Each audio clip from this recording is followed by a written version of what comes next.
আসসালামু আলাইকুম রহমতুল্লাহ। আমি আসছি এখন এখানে, এটা একটা ঠাকুরবাড়ির মেলা। ঠাকুরবাড়ির মেলায় এই যে পুরানা যে মন্দিরগুলো দেখতেছেন, এই মন্দিরগুলো আজকে প্রায় 200 বছরের উপরে হবে। এখানে প্রতি বৈশাখ মাসে মেলা হয়।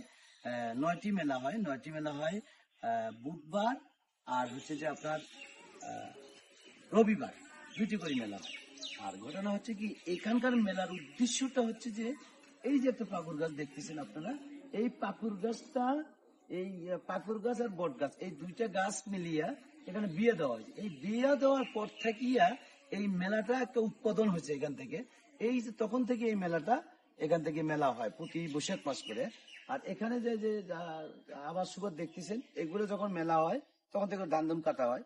পুরো জায়গাটা দিয়ে বিশাল বড় একটা মেলা হয়, বিশাল বড়। এখানে অনেক মেলাতে মানুষ হয়, অনেক দোকানপাট, অনেক কিছুই আসে বৈশাখ মাসে। আমরা বৈশাখ মাসে এনজয় করি, আমরা হিন্দু মুসলমান মিলে এনজয় করি। কেননা এটা একটা আমাদের বাড়ির পাশেই, আমাদের বাড়ির পাশে বিশাল একটা মেলা। এটা নামকরণ আছে গাইবান্ধা জেলার মধ্যে, এটা নাম আছে ঠাকুরবাড়ির মেলা। আপনি যেখানে যাবেন না কেন, এটা বলবে আপনি ঠাকুরবাড়ি মেলা, ঠিকানা দিবেন, এখানে আসবেন, প্রতি বৈশাখ মাসে আসবেন। আসলে এখানে দেখতে পাবেন সুন্দর একটা মেলা, অনেক জমজমাট হয় এখানে মোটামুটি। এই যে এখানে দেখতেছেন, এখানে যে পুরানা, এগুলো বহুত পুরানা বিল্ডিং। এগুলা বিল্ডিং আমরা অনেক ছোটবেলা থেকে দেখছি, তারও আগের থেকে বিল্ডিং এগুলা।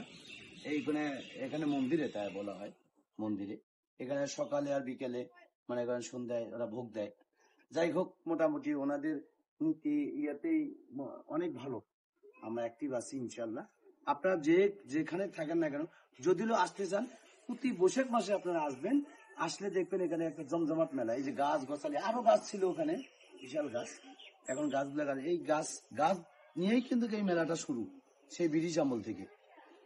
আলহামদুলিল্লাহ। আপনারা যদি আমার ভিডিওটা দেখেন, শেয়ার করবেন, কমেন্ট করবেন। সবাইকে আমি স্বাগতম জানাই, সুস্বাগতম।